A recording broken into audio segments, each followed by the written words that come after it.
नमस्कार मंडळी, मी श्रावणी विलास लकेश्री तुमचं मराठी वाहिनीमध्ये खूप मनापासून स्वागत करते. मी आता ना एका 2 गोड बहिणींसोबत आहे आणि त्या मस्तीखोर प्लस शांत प्लस काय बोलू आता एकदम मिक्सचर आहे त्यांचा आणि एम्बिवर्ट की एक्स्ट्रोवर्ट असं मी विचारल्यावर काय बोलाल? तर इंट्रोवर्ट तर तुम्ही नसालच. म्हणजे तेच ना, मिक्स आहे. Depends upon situation. बरं, यांची एक नवीन छान मालिका येते कृष्णाईच्या लेकी. त्यामध्ये त्या निवेदिताईंच्या म्हणजे कृष्णाईच्या मुलींची पात्र साकारतायत. कसं वाटतंय? खूप छान वाटतंय. आणि कसं वाटणार निवेदिता ताईंना बघूनच आमच्या आई करते ती आमची. आणि इतकी छान, इतकी गोड आई असणार आहे स्क्रीनवर, तर कुणाला नाही आवडणार अशी भूमिका करणं. खूप मजा येते. आणि मी तर ताईंसोबत याच्या आधी पण काम केलंय, त्यामुळे माझ्यासाठी तो एक प्लस पॉइंट आहे की वा, माझा कम्फर्ट झोन माझ्या सेटवरती हो, माझं असं खूप आहे की माझं काही चुकलं ताई आहेत ना, सगळे सांगतील त्या मला की ह्या सीन मध्ये ताई मला हे नाही कळत आहे. मी ताईंजवळ गेलं तर एका मिनिटात मला त्या प्रश्नाचं उत्तर मिळतं की हे असं नाही, हे असं कर. त्यामुळे मी तर खूप सुटलेली आहे सेटवरती की ताई आहेत, सगळ्या सांभाळून घेईल. मज्जा आहे म्हणजे तुमची. मी मगाशी म्हणाले की तुम्हाला एक कॉम्प्लिमेंट देणार, आता ती ऐका. कारण मी मगापासून पोस्टर बघत होते आणि एक असतं ना, सतत एखादी गोष्ट बघत असतो त्या सिमिलर वाटायला एकदा सवय होऊन जाते डोळ्यांना. तर मी विचार केला, अरे या 4 जणी सिमिलर दिसतायत. तुम्ही 4 ही एका सारख्या चेहरा पट्टीने सेम दिसायला लागले दादा, किंवा बहिणी आहात, आई आणि मुलीची नातं आहे तिथे, ते दिसायला लागलंय. थँक्यू. सो तुम्हाला आमची पात्रही तशीच आवडतील, आमचं कामही आवडेल, प्रेक्षकांपर्यंत हे पोहोचेल. येस ना, तेवढीच तुम्हाला आवडेल याची आम्हाला अपेक्षा आहे. आणि त्यासाठी आम्ही फार प्रिपरेशन करतो. म्हणजे फारच आम्ही ते पूर्ण जबाबदारीने ते तुमच्यापर्यंत, प्रेक्षकांपर्यंत पोहोचावं, त्यासाठी खूप प्रयत्न करतोय.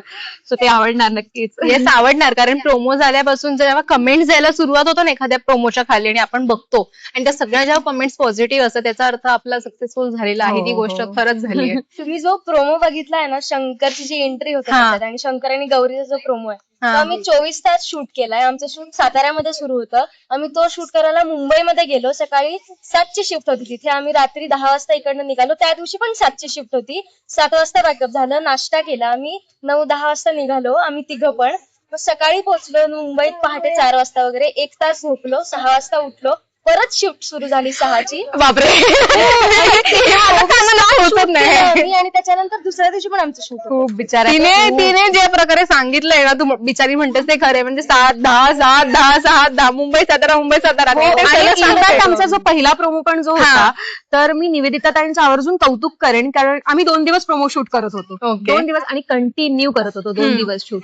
म्हणजे आमची 7ची शिफ्ट लागली होती. निवेदिता ताई सकाळपासून होत्या.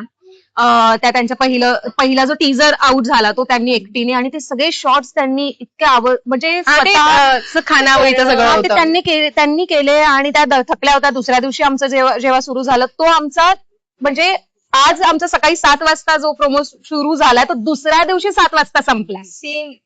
आणि जो तुम्ही जे मला पाहिलंय, जी कृष्णा आई अशी करून जी मी धाराचा, तो आम्ही पहाटे म्हणजे 4 वाजता वगैरे शूट केलाय.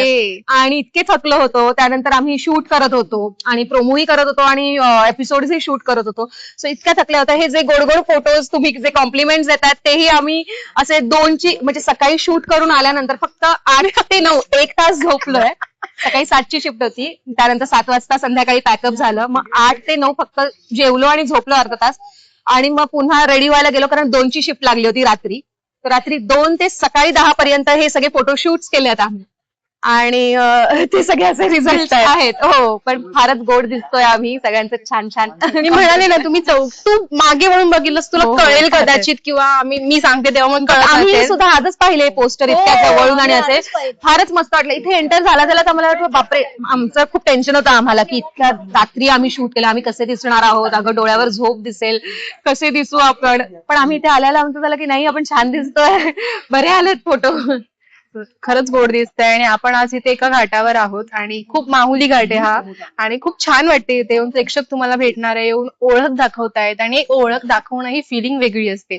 आपले प्रोमोज बघून लोक प्रतिसाद देतात, आपल्याला भेटायला येतात, फोटोज काढतात, त्यांना आपण माहितीये, हे वेगळी फिलिंग असते. काय फिलिंग आहे तुमची?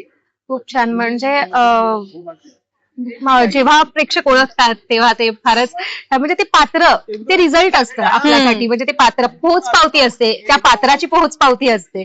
सो ते फार मस्त वाटतं, छान वाटतं. आमचा प्रोमो आउट झाल्यानंतर आता मी घरी जात होते शूटिंग वरून, तेव्हा एक फॅमिली होती आणि त्यांनी मला ओळखलं. सो त्यांनी मला शारदा म्हणून ओळखलं. याचा आनंद मला असं झाला की इतक्या फक्त प्रोमोज झाला आणि काय अजून टेलिकास्ट नाही आणि तरी त्यांनी शारदा म्हणून, ती शारदा आहे ना कृष्णाईच्या लेकीची आता लेक येते त्याच्यामध्ये ती मोठी मुलगी. सो मला ती फार आनंद झाला की शारदा त्यांना आता इतक्यातच प्रोमोज मध्येच त्यांना ओळखली गेली आहे आणि फार मस्त वाटतं. वाव. छान सेम रिस्पॉन्स आहे. माझ्यासोबत पण हा किस्सा झाला जेव्हा मी साताऱ्यात शूट करत होतो. प्रोमो आउट होऊन कदाचित 4-5च तास झाले होते आणि आम्ही चाललो होतो शूट संपवून हॉटेलवरती. तर असं झालं की अरे त्या कृष्णा आहे आणि ती छोटी मुलगी आहे, ती गौरी पण आहे. असं झालं की अरे प्रोमो आउट होऊन 5 तास पण नाही झाले तरी लोक ओळखायला लागले. तर ती खूपच ग्रेट फिलिंग होती, ती मस्त वाटलं होतं तेव्हा ते ऐकून.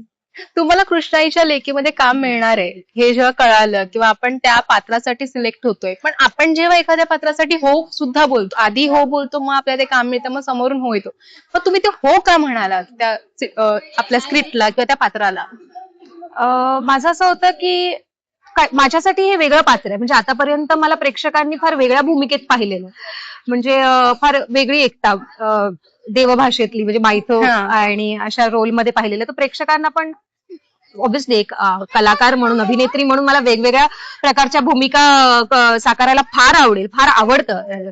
सो मी थिएटर आर्टिस्ट आहे. सो मला तशा प्रकारच्या वेगवेगळ्या भूमिका करणं चॅलेंजिंग रोल मिळणं फार हे असतं.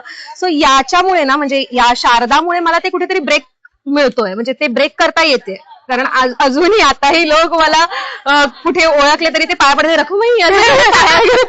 सो या कॅरेक्टरमुळे मला ब्रेक मिळणार आहे. म्हणजे एकता हेही करू शकते, जे माझं फरक आहे. म्हणजे हेही साकारू शकते आणि हे एक आर्टिस्ट म्हणून जे आहे आपल्याला, आणि आपली कॅपॅसिटी आपली क्षमता आपल्याला माहित असणं पण गरजेचं असतं की आपण हे पण करू शकतो, अच्छा आपण हे पण करू शकतो, अच्छा आपण असंही करू शकतो.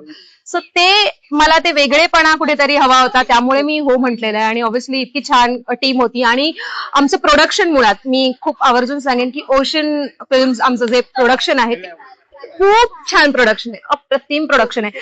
जी ती टीम आहे, जे आमचे 3 प्रोड्युसर्स आहेत ते यंग आणि वेल एज्युकेटेड, वेल मॅनर्ड असे जे प्रोड्युसर्स आहेत. सो त्यांनी इतका मोठा प्रवास असा सुरू केलेला आहे, त्यांचं कौतुक करावं तेवढं कमी आहे. ते असे प्रोड्युसर्स आम्हाला लाभलेत. आणि अनिकेत साने सर जे आमचे डिरेक्टर आहेत तेही फार क्लिअर आणि फार फार छान डिरेक्टर आहे. तर पहिल्याच दिवशी त्यांनी इतकं छान वातावरण आणि इतकं आम्हाला हे करून डेव्हलप करून ठेवलंय सगळ्या गोष्टी. सो आम्हाला ते सोपं गेलं आमचे कॅरेक्टर मिळणं. सो खूप ओव्हरऑल टीम फार मस्त आहे. तू का म्हणालीस हो? मी हो म्हणाले कारण हे माझ्या वयाचे कॅरेक्टर आहे, पण तसं माझ्या वयाचं नाहीये. पण कारण मला सगळे म्हणतात की तू वयापेक्षा खूप मोठी आहेस, तू पोक्त वागतेस. मला सायने सर आल्या दिवशी म्हणले की नारायणी तू लहान आहेस, तू लहान असल्यासारखं वाग, मोठी असल्यासारखं वागू नकोस. मला सगळे हेच सांगतात. त्यामुळे माझ्यासाठी हे थोडं चॅलेंजिंग आहे, चंचलपणा किंवा असं असणं. कारण मी मुळात खूप इंट्रोवर्ट आहे आणि मला एक्स्ट्रोवर्ट राहणं नाही जमत. मी अशी की अरे हा छान छान मी अशीच आहे. आणि सौदामिनी म्हणजे काय रे हे रे ते अशी आहे, ती फुल धडाकेबाज अशी पटपट पटपट पट बोलणारी. तिचा खानावळीत सौदामिनी असते आणि ती हिशोब एकदम चोख, मेन्यू कार्ड फुल पाठ. सो काहीतरी वेगळं चॅलेंजिंग कॅरेक्टर होतं, त्यामुळे मला हो म्हणायची इच्छा झाली. ओके, चालेल. खूप मजा आली गप्पा मारून. तुम्हाला ऑल द बेस्ट आणि धन्यवाद. ऑल द बेस्ट म्हणजे अगदी मनापासून, कारण ती खूप थकलेली वाटत होती आणि तिचं ते आतून आलेली गोष्ट मला कळाली आहे. पण जाता जाता प्रेक्षकांना काय सांगाल? हेच सांगेन की पहा, ही गोष्ट नक्की पहा. तुम्हाला काहीतरी वेगळ्या आई आणि लेकींची गोष्ट पाहायला मिळणार आहे. म्हणजे आतापर्यंत कदाचित तुम्हाला असं काही उलगडलं नाहीये तुमच्या आणि आईच्या नात्यातल्या काही गोष्टी, काही क्षण, ते तुम्हाला कृष्णाईच्या लेकीमधून पाहायला मिळणार आहे. सो 15 जून पासून दररोज संध्याकाळी 7 वाजता झी मराठीवर पाहायला विसरू नका कृष्णाईच्या लेकी. धन्यवाद.